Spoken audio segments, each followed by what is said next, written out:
জানো না নাকি স্কুলের রেজাল্ট দিতে এসেছি। কদিন যে রেজাল্ট দিতে? সেদিন গেলি যে? সেদিন পাইনি। ঠিক আছে লাইলি, তাহলে তোর বাড়ি আয়। কেনে? তোর শ্বশুর তোকে নিতে এসছে। নিতে এসে বারণ করে দিবা। আমি তোমাদেরকে বলিনি নাকি আমার ভাত খাবো না? আমি ওসব কিছু বলতে পারবো না, তুই এসে বল। বৌমা কি বলছে বোন? দেখি আমাকে দেন। হ্যালো সালমা, কখন আসবা মা? আমি তোমাকে নিতে এসেছি। বাবু বাড়ি চলে এসছে যে। বাড়ি চলে এসে তো আমি কি করবো? আমি আপনার ছেলে ভাত খাবো না। এসব তুমি কি বলছো মা? স্বামী স্ত্রীর মধ্যে একটু ঝামেলা হতেই পারে। টনিকে কিছু বলছিস তোমাকে? ওর কোনো দোষ থাকলে বলো, মেরে ঠ্যাং ভেঙে দেবো। ও আবার কি দোষ করবে?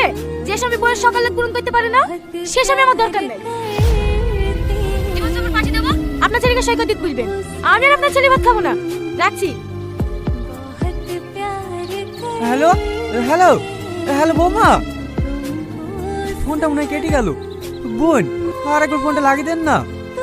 ছেড়ে দেন ভাই, মেয়ে যখন যেতে যাচ্ছে না, আপনার ছেলেকে বলেন না ছাড়ছুট করে নিতে। চোর বাড়ি তার সংসার করানো যায় না। এই সামের চ। আর একবার বৌমাকে ফোনটা লাগিয়ে দিলে হতো না? কি বারবার অপমানের চাষি? ওরা বলছে তো ডিভোর্স দিয়ে দেবো। দেশে কি মেয়ের অভাব নাকি? চ, অতি ভালো মেয়ের সাথে সেলিব্রিটি দিয়ে দেবো।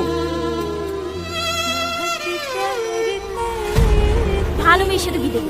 ওই ভিখারি বাড়িতে কেউ মেয়ে দেবে কি? দেখ গা।